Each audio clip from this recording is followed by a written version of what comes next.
In Psalms 104, says there, enter his gate with gladness or thanksgiving, and his courts with praise.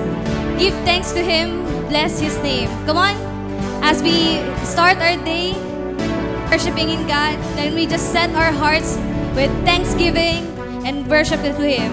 Come on, let's clap our hands.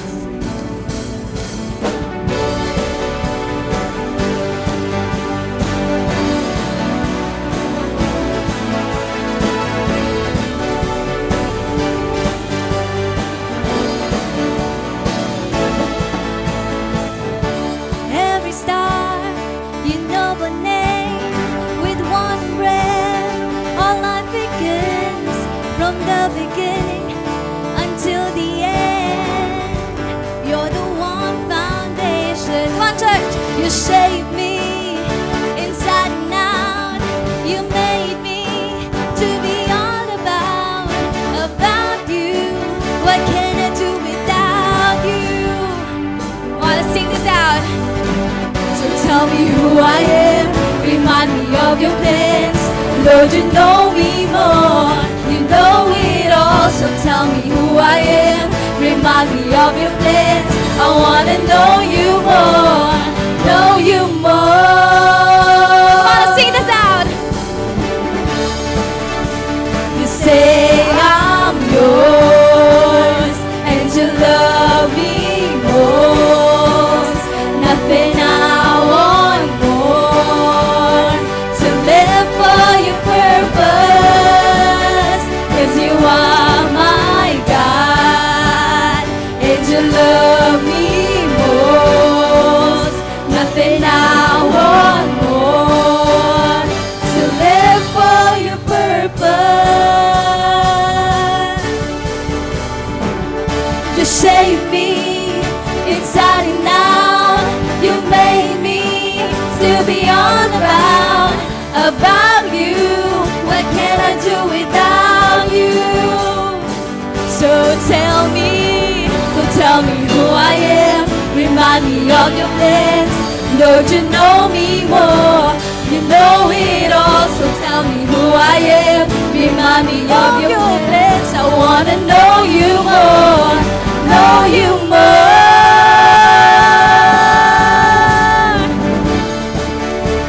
You say I'm yours, and you love me most.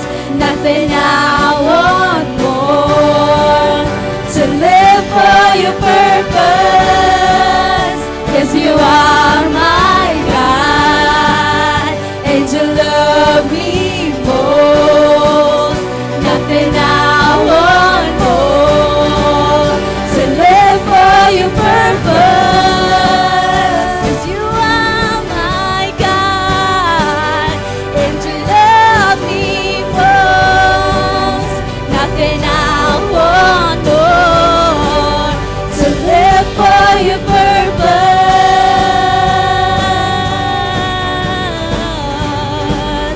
to live for your purpose.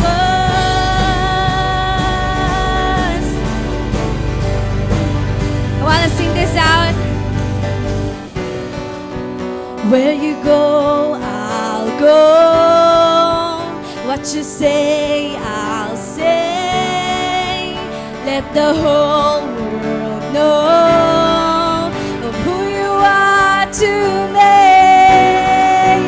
Where you go, I'll go. What you say, I'll say. Let the whole world know who you are to me. Where you go, I'll go. We will go. What you say, I'll say. Wherever he goes, we will go. Let the whole world know who you are to me. Where you go, I'll go. What you say, I'll say. Let the whole world know of who you are to me. Say I'm yours, and you love me more. nothing I want more. To live for your purpose, cause you say my God, and to love me more. Nothing I want more. To live for your purpose.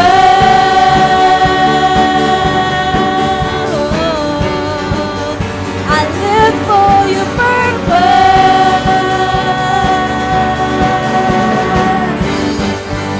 To live for your purpose. Come on, let's lift up his name. Give him praise. Thank you, Lord.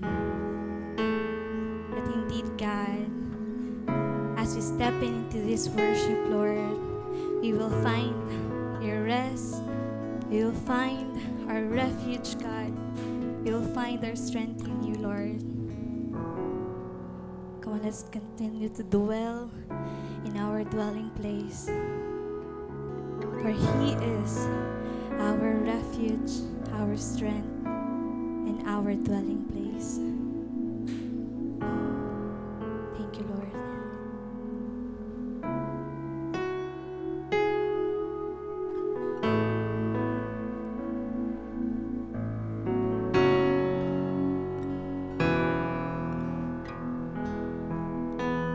There will come a day when this earth will fade away, and your holy city takes its place, where your glory reigns. There's no need for moon and stars, for the light will be right where you are. Tears wiped dry, that has lost its sting. God enthroned, making new all things. Come on, lift it up. Holy, holy, all creation Praising God Almighty, holy, holy, your dwelling places with your people. It's with your people. I want to sing this out with all of our hearts. Shining from the sky is the brilliance of your bride, free from every curse and every lie. Come on, let's declare this. No temple will stand, for the Lord our God and Lamb will be the temple of His people. Tears wiped dry, death has lost its sting. Come on! God enthroned, making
majesty. Behold the Lord, He is the King of kings. Behold the Lord in all His majesty. Behold the Lord, He is the King of kings. Behold the Lord in all His majesty. Behold the Lord, He is the King of kings. Behold the Lord in all His majesty. Behold the Lord, He is the King of kings.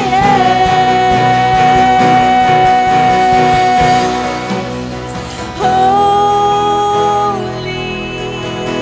holy, all creation praising God Almighty. Holy, holy, your dwelling place with your people.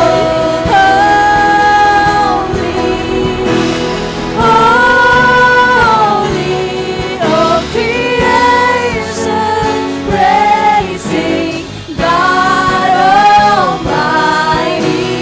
Holy, holy, your dwelling places with your people.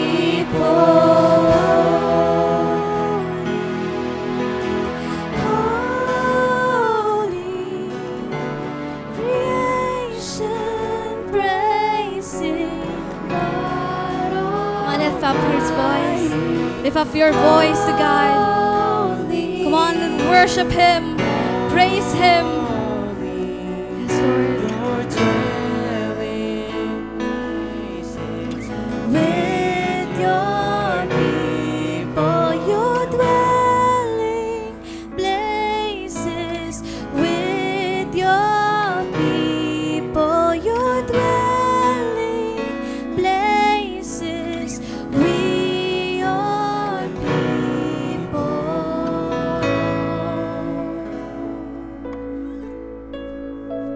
Thank you, Lord. We just in this act of worship, Lord, we worship you, God, with all our hearts. Come inside our hearts, God. Come in this place, Lord. We believe, Lord God, that you are here.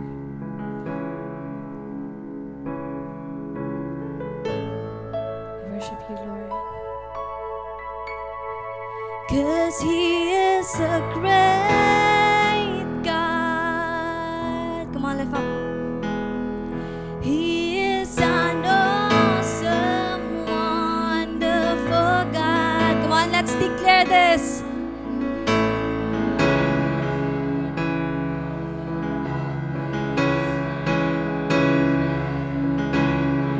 'Cause He is. Come on, let's lift up. 'Cause He is a great God. He is.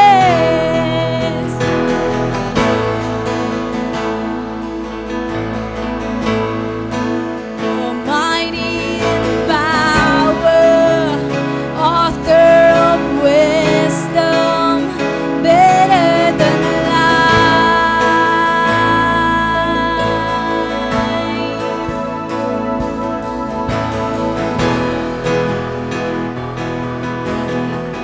Being thrown in our place, Lord.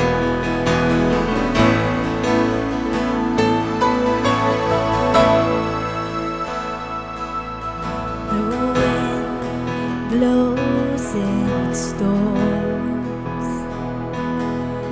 The darkness begins to fall. I will worship. Come on, lift up His name. The name of Jesus.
the darkness begins to fall, I will worship. Come on, lift him up. We will worship him. The name of Jesus. We will lift up our hands. We will rise and take a stand, 'cause he is a great God. He is an awesome, wonderful God, mighty in power, author of wisdom, better than life. Come on, let's declare that He is the great God. He is an awesome, wonderful God, mighty in power, author of wisdom, better than life. Come on, let's declare this, that there is power. There is power. Come on, power in the name of Jesus. There is power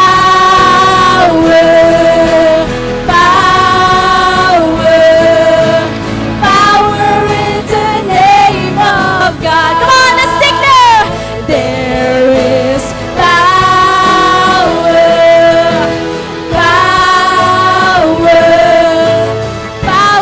in the name of Jesus. There is power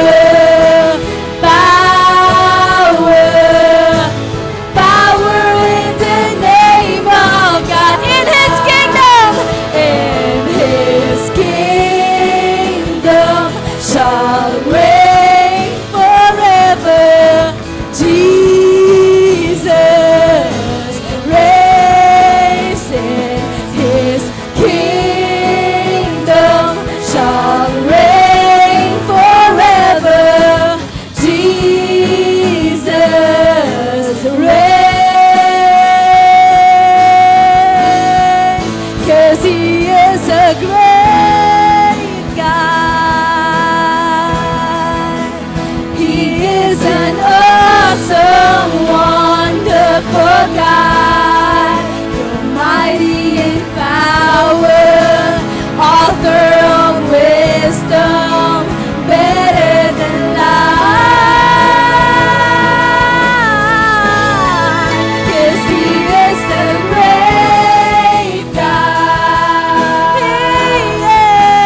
He is an awesome, wonderful God, mighty in power, author of wisdom, better than life. 'Cause He is a great. Come on, lift it up.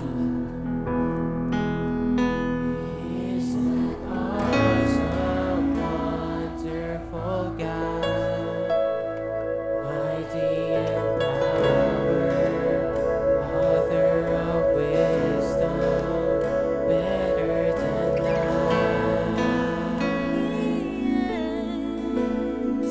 'Cause He is a great God. He is an awesome, wonderful God. You're mighty in power, author of wisdom, better than life.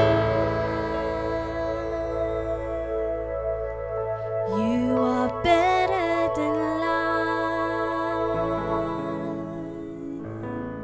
Come on, let's give Him praise. Give Him clap of worship that He deserves. Thank you, God. Lord, I believe, God, that You are here. Thank you, God, for wrapping us of your embrace, Lord, of your presence. And right at this moment, God, why we worship you is because you are great, God, in our lives. Do you agree with me, church? If you are agree with me, come and just lift up your hands and let's declare this verse in Psalms 105. It says there, "For the Lord is good. His steadfast love endures forever, and His faithfulness to all generations." Church, this is the Lord that we worship. This is the Lord that we serve. And this is the Lord of all the generations that we have. So let's stand in our faith. Let's strengthen in our faith because He is faithful. His love endures forever. And not only that, all the time is the Lord is good. Come on, let's pray. Thank you, God, for this assurance, Lord, that we worship, Lord God, not because of our needs. We worship, Lord God, not because of ourselves, Lord. And we worship, Lord God, because we love you, Lord. We love to worship you, God.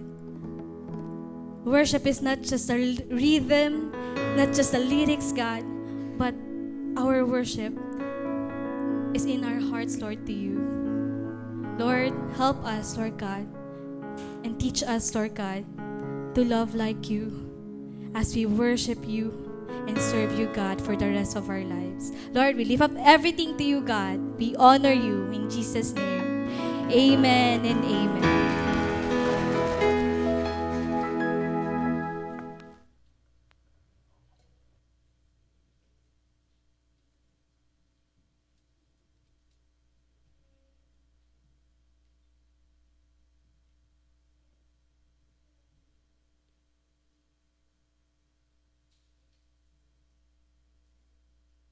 Wala ka sa bawat hakbang ay may kaagapay ka. Lahat pwedeng makamit basta wag kang hihinto. Simulan mo na ang bagong yugto. This is real life, from darkness to light. I'm ready to fight for my future. I have a future, so I will light up my light, then break through the night till we're fully alive. This is real life. This is real life. This is real life. This is real life. Blessed Sunday po sa ating lahat. Malamig na panahon pero mainit ang pagmamahal ng Panginoon sa ating lahat. Amen po ba? Amen. So, ready na po ba tayong magbigay sa Panginoon? Yes. So, para po sa ating tithe, let's open our Bible on 2 Corinthians chapter 7 verse 8. So, sabi po doon, each of you should give what you have decided in your heart to give, not reluctantly or under compulsion, for God loves a cheerful giver. And God is able to bless you abundantly, so that in all things, at all times, having all that you need, you will abound in every good work. Yan. So, rainy season po ngayon. So, may mga Pangasinense or Pangasinan words na nandyan ulit na naririnig natin or naiisip natin. Ito yung Pangasinan word na nup-nup, dulap, irap, gawat. Familiar po ba kayo pag rainy season? Ganun na yung thinking or mindset natin. Nup-nup, dulap, irap, gawat. So sa Tagalog po, para sa mga hindi Pangasinense, tag-ulan, baha, hirap, or kulang, or kapos. So yun yung usually thinking natin. Pero God wants us to give, based doon po sa ano natin, sa verse natin, God wants us to give from our heart, from the heart. So, ang pagbibigay po ay hindi base po sa season. So, hindi porke rainy season, nup-nup, Gawat. Konti lang ang ibibigay ko kasi tag-ulan. So, baka ako naman ang maubusan. So, di ba pag minsan ganun tayo, so hindi po base sa season ang pagbibigay natin sa Panginoon. At hindi rin po base sa pangangailangan natin. Balbalag so pangangailangan ko, balbalag so kaukulan ko, katon mangitara balbalag, paano balbalag so blessing ko. Di ba? Minsan ganun tayo.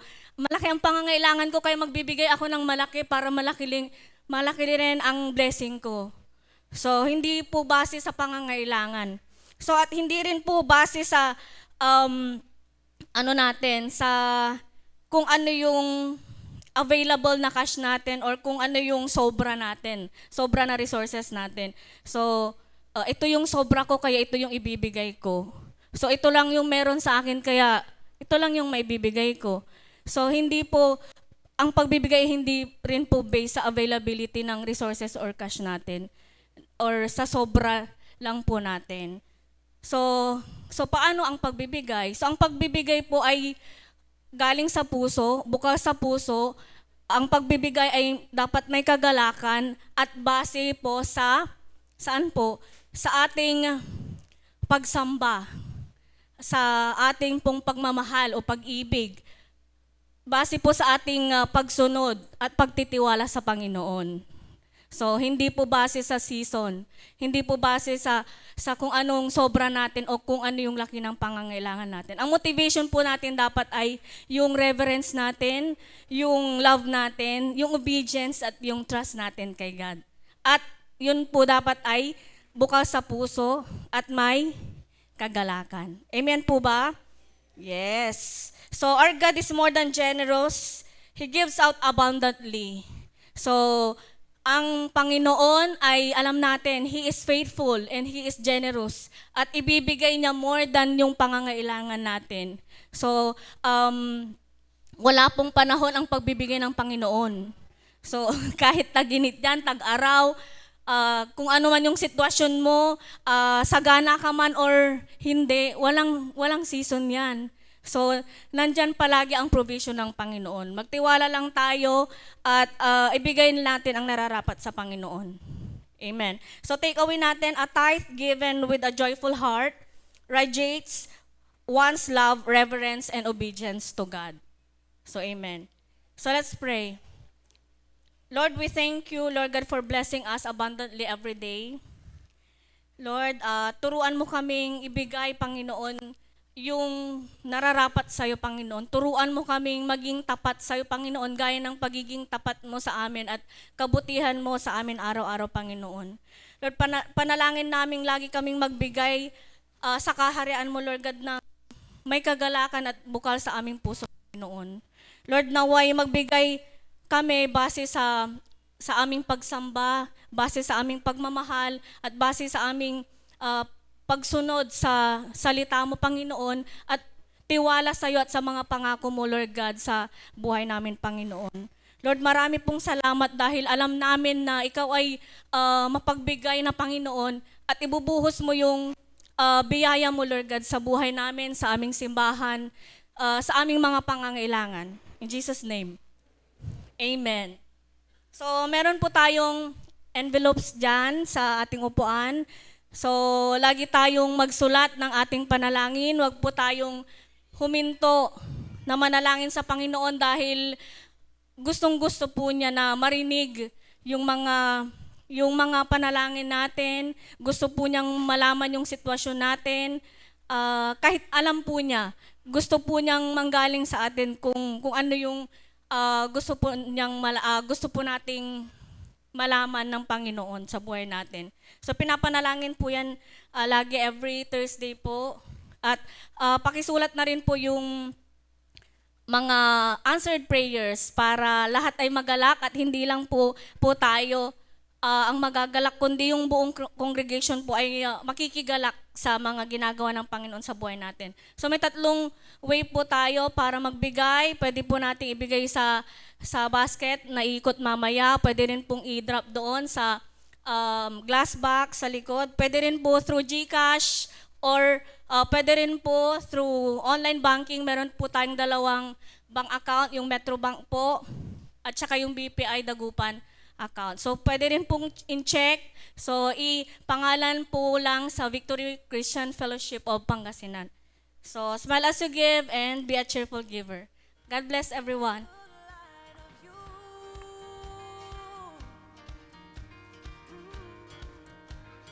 As we're singing, holy is the Lord Almighty.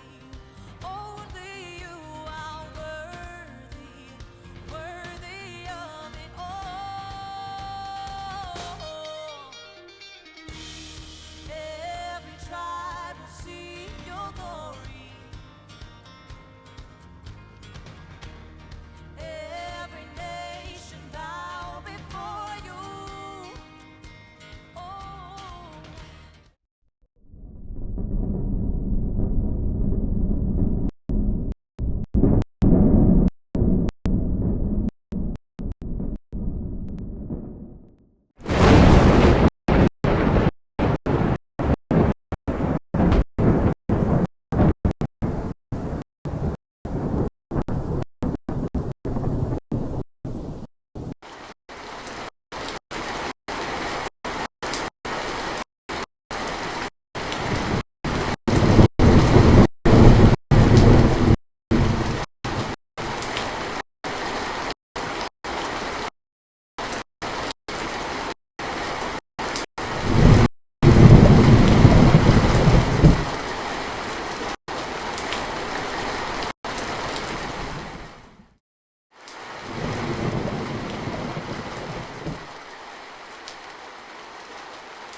Ayan, good morning everyone. Nahulog yung ano ko, yung lapel ko. Welcome to Victory Church Mangaldan. Welcome to our 9 a.m. service and we are having a series break. Actually, this is a series break, a 2-week series break, and then we're gonna have a new series for this year again, half of the year. So, ang title ng series break natin is about weathering the storm. So, how can we navigate through storm? Okay, may mga pelikula dati na pang bata, Weathering with You. Ayun, kung alam niyo yung anime na yon. Anyway, hindi ko naman nire-recommend yun. Naalala ko lang bigla. But nakaka-experience tayo nito. Almost the Luzon Island experienced the storm. Sino dito medyo natakot din kahit hindi talaga tayo dinaanan, 'di ba, directly ng bagyo pero napakalakas ng mga ulan. Sabi nga nila mas malakas yung bagyong Karina kaysa mas madaming tubig na ibinuhos ang bagyong Karina kaysa sa bagyong Ondoy na nagpalubog sa Metro Manila. So ganun din kalakas talaga yung nangyari. So let us pray for our constituents, let us pray for our churches within those provinces and cities na tamaan talaga ng malalakas na pag-ulan. So we are now having this series break, Weathering the Storm. So kung makikita natin, we're gonna talk about the sea. Pag-usapan natin yung dagat ngayon kapag may storm. Because sabi nga nila, the sea has always been a symbol of wild, untamable power. Meron ba dito talaga kayang ipa-stop? 'Di ba? Yung daluyon ng dagat. Kaya ba natin yun, yung waves doon mapa-stop natin? Kaya nga sabi niya dito, the sea has always been a symbol of wild, untamable power. Pero paano na lang kung may bagyo sa dagat? Or may mga malalakas na kidlat at kulog? Sino sa atin dito, saan ba kayo mas takot? Sa kidlat o sa kulog? O, di ba? Both. Pag dumagundong na siguro yung mga yero sa bahay, di ba? Kulog yun napakalakas. Or pag talagang nagliwanag yung paligid kahit sobrang dilim, di ba nakakatakot pa rin? So ito yung pag-uusapan natin ngayon. Actually, our week 1 talks about Jesus inside the boat. This is a very familiar story to us. This had been preached for how many times maybe in our lives. What I am hoping that God could still give a fresh revelation, all right, about what He can do inside the boat. So can we just all close our eyes? Can I just invite everyone to close their eyes and let us pray for today. Lord, maraming salamat po for keeping us safe. Lord, thank you, God, for keeping us healthy, keeping us dry. Lord God, protecting our family. It is my prayer, God, that we could learn something from you today that we could also apply to us and to other people as well. Maraming salamat po, Lord. All of this in Jesus' name. Amen. So we will start in Matthew 8, verse 23. Sabi niya dito, Jesus got into a boat and his disciples went with him. So makikita natin, sumakay si Jesus sa isang maliit na bangka at sumama yung kanyang mga disciples. Bakit kaya sumakay si Jesus sa bangka? Because ang dami niya ng ginawang miracles dito sa side na to. At inahabol siya ng mga tao. That's why he decided na pumunta doon sa kabilang dako ng lawa. Okay, but actually, yung lawa na yun, it's called Sea of Galilee, para meron siyang pupuntahan. Alright, so yun yung context dito. Sumakay siya sa bangka kasi meron siyang gustong puntahan sa kabilang dako despite ng maraming tao ang humahabol at naghahanap sa kanya dito. At kung makikita rin natin dito, the disciples sumama sa kanya. So napakasimple na makikita natin dito. The disciples obey what Jesus asked. Ano yung inas ni Jesus? Pupunta ako sa kabilang dako, tumawid tayo doon, sumama kayo sa akin. Alright, yun lang yung gusto niyang sabihin. And his disciples obey what Jesus asked. Pero pagpapalitan natin yan, no? I always obey what Jesus asked. Parang minsan, Lord, nagagawa ko ba yun? Yung simpleng request mo ba sa akin, nagagawa ko ba? And sometimes those are the things that we need to contemplate and ask the Lord. Alright, with a humble heart. Makikita natin dito, next, may picture ba dyan? Yan. Ayan yung actual na bangka sa Capernaum noon. Ayan yung nahukay nila noong 1989. So ganyan yung itsura ng mga common na mga bangka na sinasakyan ng mga tao, especially ni Jesus at ng kanyang mga disciples. So maliit lang talaga yang bangkang yan. At according to the scholars, okay, hindi naman talaga umiikot sa buong Sea of Galilee ang mga mangingisda. Dahil natatakot din sila. Alright, so nandoon lang sila sa seashore. Diyan lang sila sa mga malalapit na lugar para mangisda. Hindi naman talaga, sabi nila, natatakot din talaga sila pumunta doon sa pinakagitna, lalo na kapag tatawid.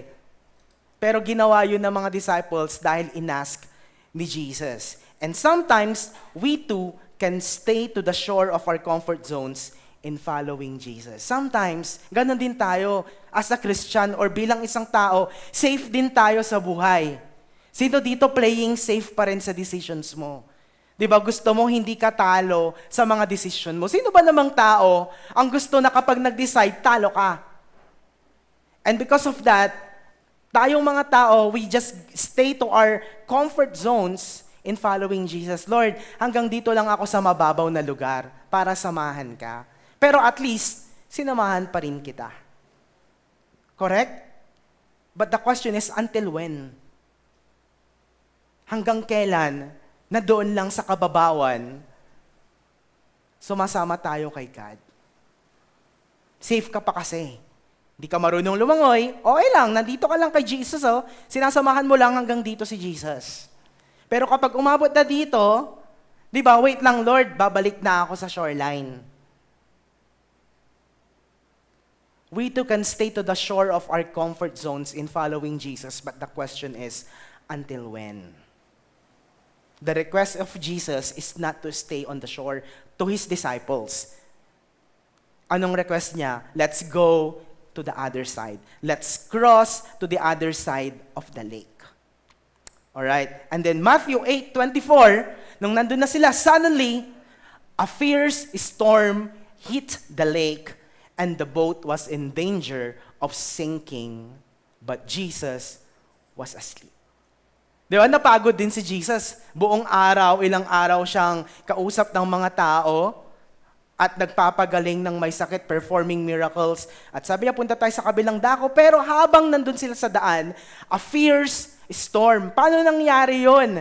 Di ba sa pag-asa, yung ano natin, yung nag-check ng weather system natin, 1 week pa lang, alam na nila, di ba na may paparating na bagyo? At sinasabihan na tayo na mag-prepare. Sino dito, di ba, nagugulat ka na lang, may bagyo na pala. Ba't umuulan? Sasabihin mo, yung pala may bagyo na. Sino dito, kahit suspended ang klase, pumapasok? Ay, wala na. Meron kami. Akala, dahil nakalimutan ko na suspended, pumapasok. Natry ko Sabado, pumasok ako. Akala ko Lunes. Di ba? Ganun ako kasi pag mag-aral noong time na yon. Yung mga kabataan ngayon, nag-chat na kay Mayor kung may pasok or wala. Di ba? Tama ba? Correct? Lalo na sa Dagupan, pero hindi na binabaha ang Dagupan ngayon. Ibang lugar na yung binabaha sa Dagupan. Pero yung mga kalsada, hindi na binabaha kaya wala nung suspension. Alright, di ba? Pero sabi niya dito, suddenly a fierce storm, bigla-bigla. Meron bang ganon? Meron bang bagyong bigla-bigla? Wala. But it happened here. So ordinary lang ba talagang bagyo to? Suddenly, a fierce storm hit the lake and the boat was in danger of sinking. Malamang kung nakita niyo yung picture na yon, ayan hindi, mamaya, yung bangka, yung bangka, sorry, ibalik natin yung bangka, nandyan pa ba? Maliit lang kasi yung bangka, ayan lang siya Tama naman yung pinakita niyang picture, mamaya ko yung na-explain. Maliit yung bangka. At nasa si Jesus natutulog. And Jesus was asleep despite of all the turbulence na nangyayari. Sabi niya dito, without a warning, a furious storm came. Bakit nga ba bigla-biglang nabubuo yung mga bagyo dito? Okay, pakita na natin yung picture na pinakita mo kanina. Ayan. That's the Sea of Galilee, also the Lake of Galilee. So makikita natin, ganito yung itsura ng dagat nila or ng lake nila. The Sea of Galilee is 21 kilometers long. So mahaba pa rin yan. Mangaldan hanggang siguro Binmalay. Almost something like that. Ganun kalayo. Okay, ganun siya kalaki. So, the Sea of Galilee is 21 kilometers long and 13 kilometers wide. So, 21 kilometers yung haba niya, tapos yung lapad niya is 13 kilometers. Yung lapad yan, it's maybe Mangaldan hanggang lagpas ng Manawag. Parang ganon, yung storm, di ba? Lumalagpas hanggang Manawag. Ganon yung lapad niya. So, hindi lang ganon yung topography niya, hindi lang siya sobrang laking lawa, kaya tinatawag na siyang dagat. Sabi niya, and it is located in a basin of 213 meters below sea level. So, ganon pa siya kababa. And it is considered one of the lowest places, lowest point sa buong mundo. Because it's 213 meters below sea level, making it one of the lowest points on earth. So makikita, at hindi lang yon, napapaligiran pa siya ng mga matataas at mahabang mga bundok. Kaya kapag may biglang lumabas na malaking ulap, at itim ito, magugulat na lang sila kasi nakatago pala siya dun sa kabilang dako ng mountain. Okay, at bigla na lang siyang papasok dito sa Sea of Galilee. Kaya bigla-bigla yung mga bagyo dyan. Actually, dapat, lang yan ulan lang, di ba? Pero yung nangyari dito si storm.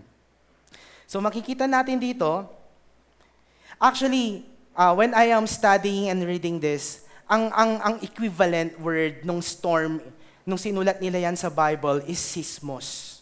Sismos yan. Okay, doon na tayo, tama yun. Okay, balik mo doon, nasa na? Yan, sismos. Okay, pero sa madaling sabi, seismic. Familiar ba kayo sa seismic? Seismograph. Are you aware of seismograph? Sinong aware sa seismograph? Seismograph, ginagamit nila yan para i-measure kung gaano kalakas ang earthquake. Earthquake.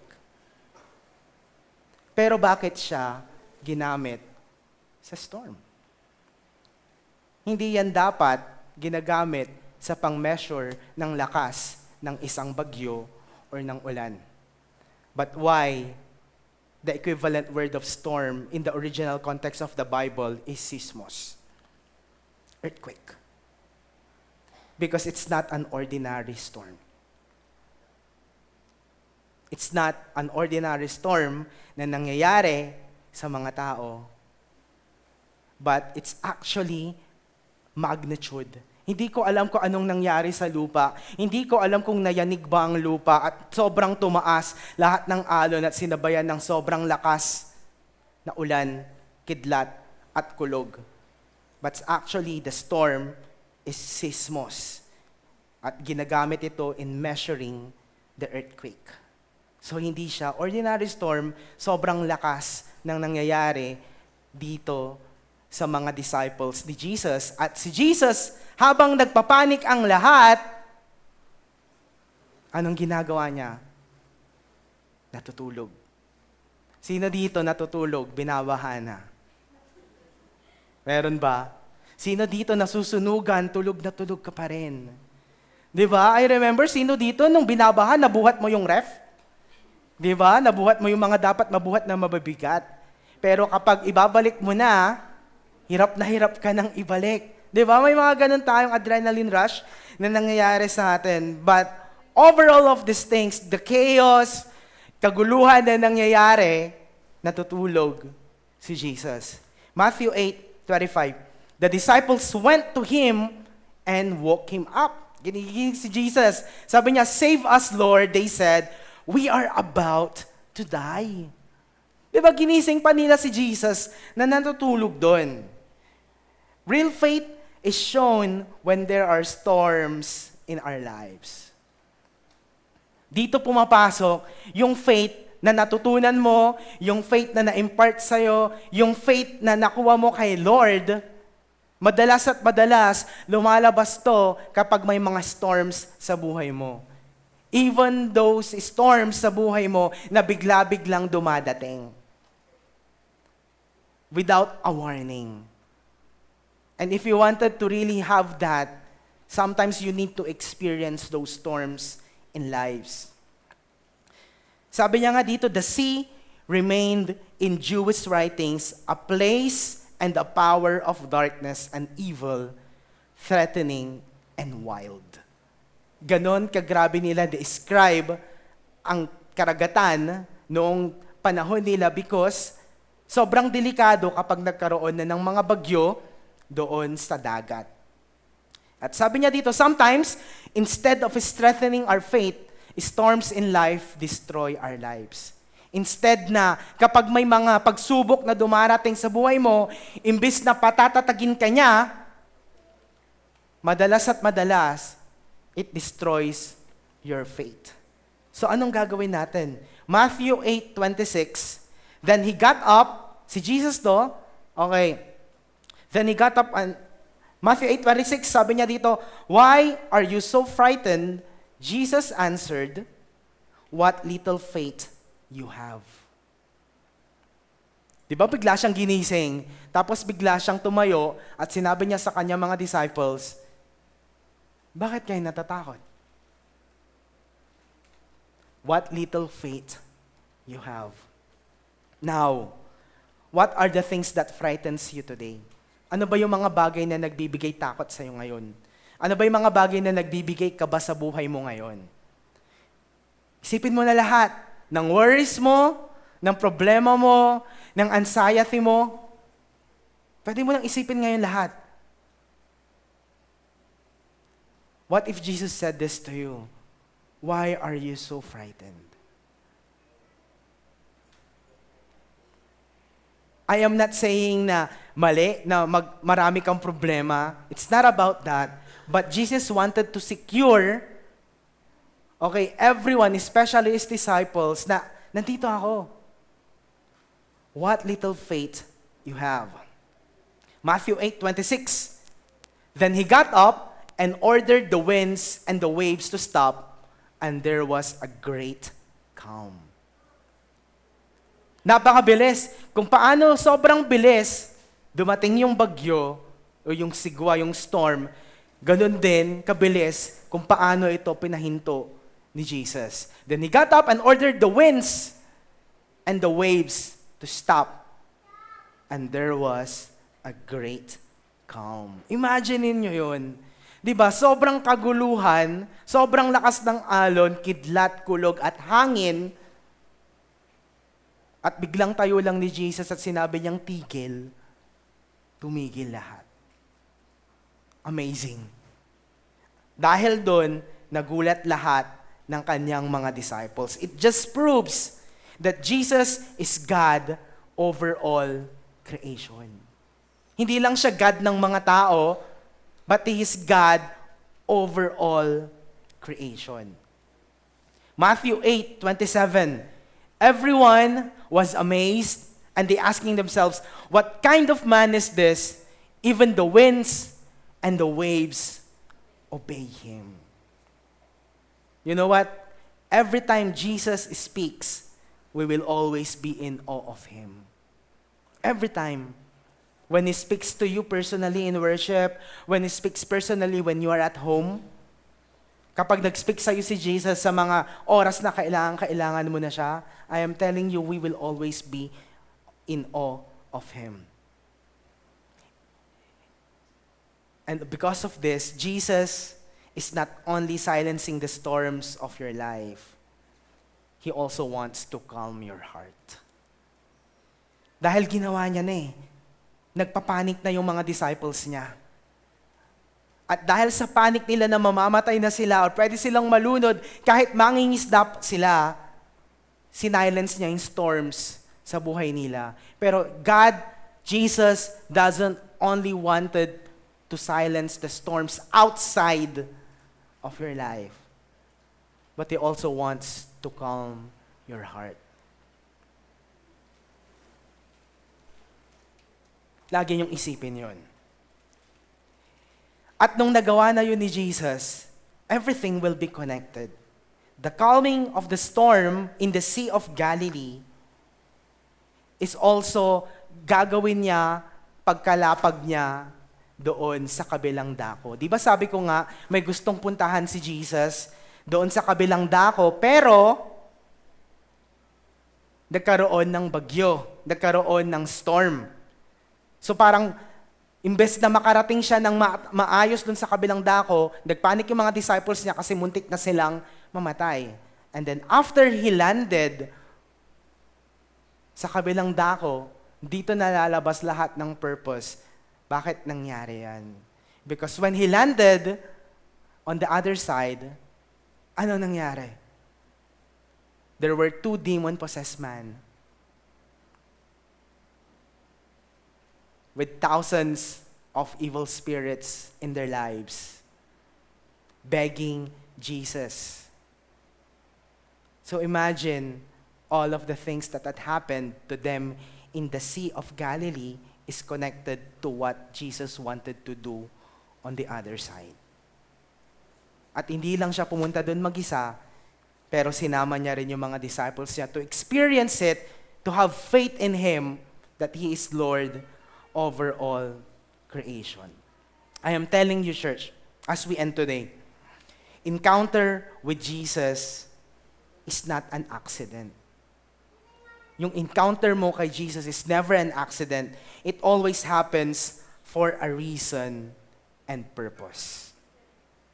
Always remember this, the one who rules the waves is with us. The one who wants to rule our hearts is with us, and that is Jesus. Can we just all stand up and we will pray together?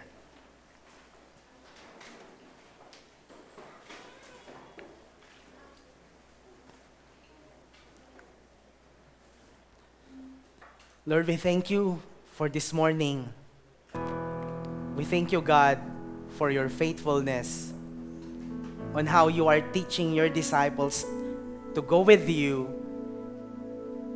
that you are teaching your disciples to obey you and trust you. It is my prayer that you will also teach us, God, to get out of our comfort zones in following you.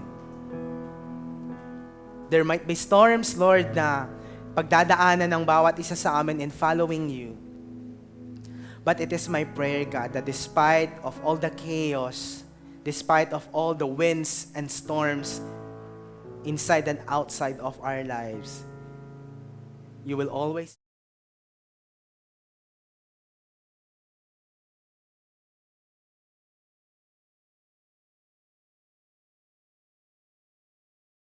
that you have given to your disciples, that you are with them, even though it seems that you are slipping. Even though sometimes feeling namin natutulog ka or wala ka sa buhay namin, you just proven to these scriptures, God, that you are in control of everything. That you are Lord of everything. And help us, God. Help us, God, to see that. Help us, God, to feel that. Help us, God, to trust you on that. That of all the big waves in our lives, you are there ready to silence and calm our storm. That you are a God of all wonders, that you are a Father that provides, that you are a Father who loves His children. And help us, God, to navigate this season. Because kahit lulubog na yung bangka, nandun ka pa rin. Na nagpapanik na yung mga disciples, pero nandun ka pa rin. And it is my prayer, God, that we will also see that. We could also see the lens of faith. Open up our eyes to see that you are always with us. In every transitions, in those decisions, God, in following you, you are always with us. Thank you, Jesus, for being that God inside the boat of our lives. Maraming salamat po, all of this. In Jesus' name, amen, amen, and amen.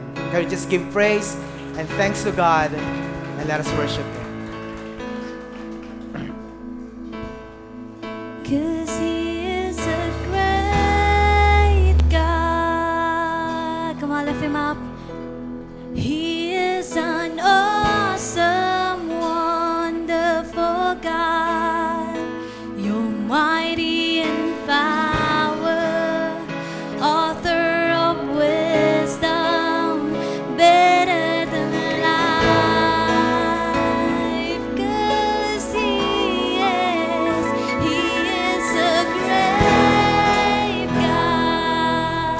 Oh, He is an awesome, wonderful God.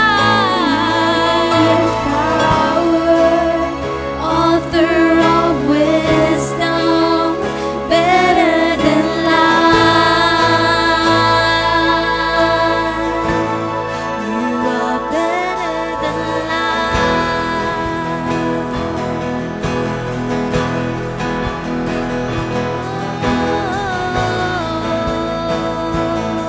Come on, let's declare this.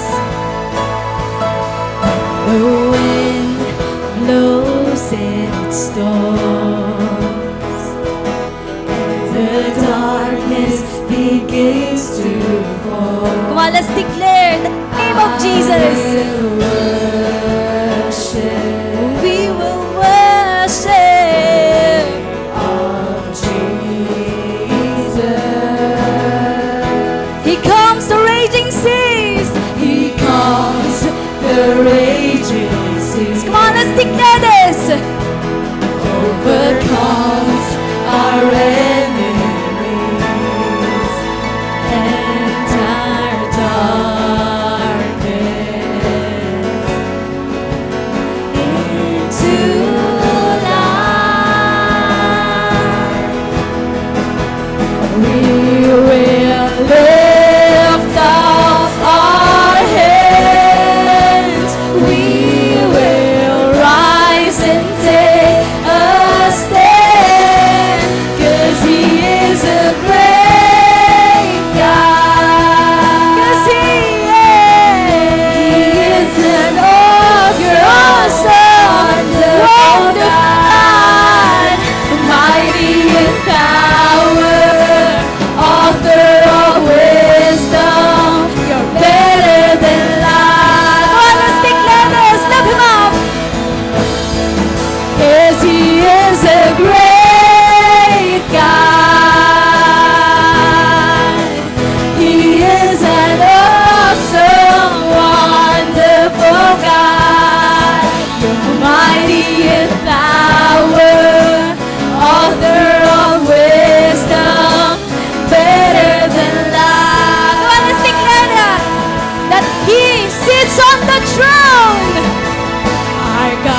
God who sits on the throne. Come on, He will reign. He will reign forevermore. And His kingdom will never end. Come on, let's worship the Lord. Come on, let's worship the Lord. Let's confess that He is the King. Every tribe that falls in His King. As we worship the name of Jesus, we will lift up our hands. We will rise and take a stand, 'cause He is a great God. Woo! He is an awesome, wonderful God, mighty in power, author of wisdom. You're better than life. Yes, He is a great God. He is an awesome, wonderful God, mighty in power, author of wisdom, better than life.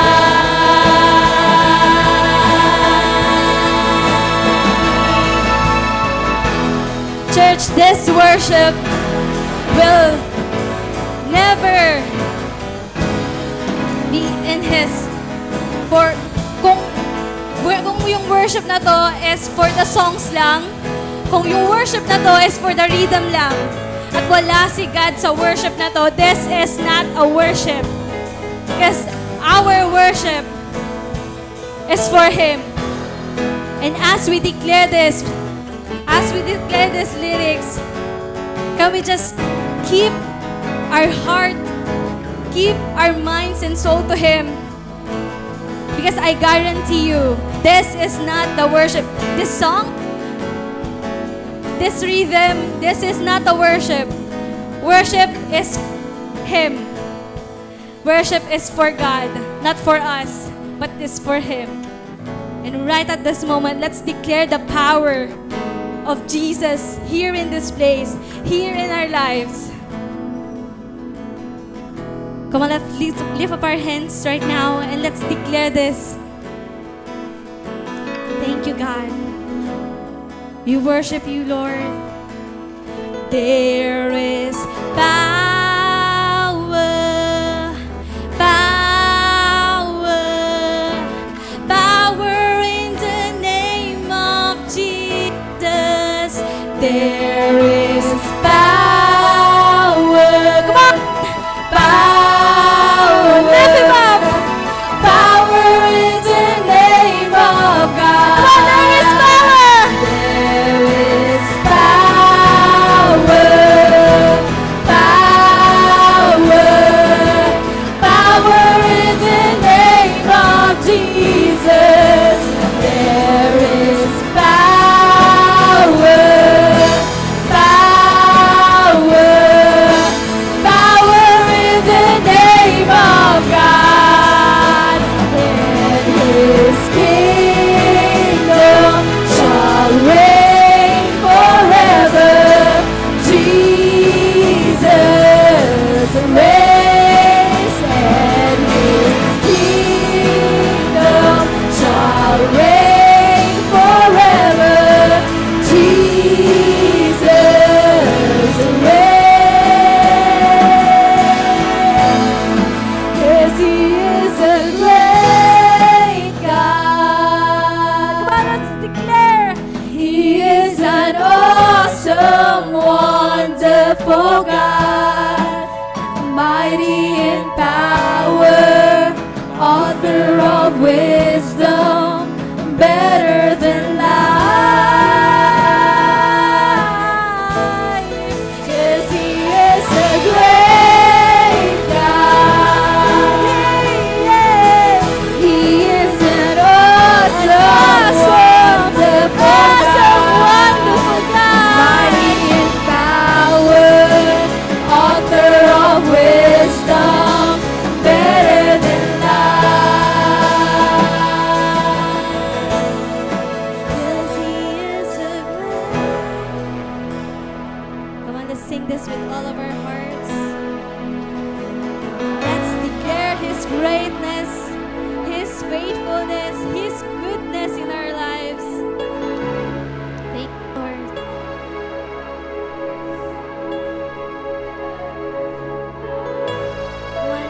get this once again.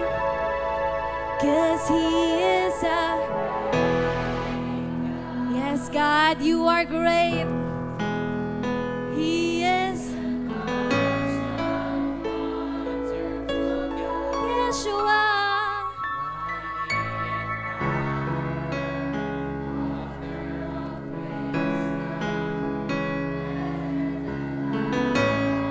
Let's declare. You are better than life. Come on, let's give a clap of worship to God. Alright, we just pray this. May the Lord bless you and take care of you. May the Lord be kind and gracious to you. May the Lord look on you with favor and give you peace. Thank you, Lord, for today. We just bless these people of yours, God. All of this in Jesus' name. Amen, amen, and amen. And also, please also pray for our 10 days missions.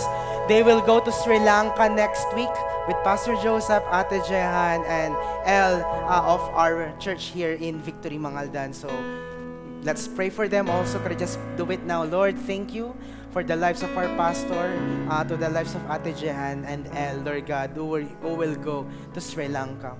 Lord God, thank you for proving that you are a God who sends them. Thank you, God, for providing more than enough. Thank you, God, for proving to them that it is your will to send them there. And they have a purpose there. May just always protect them, their flights, God, their people, Lord God, that I am praying, God, that you are already sowing, Lord God, your word to those people in Sri Lanka.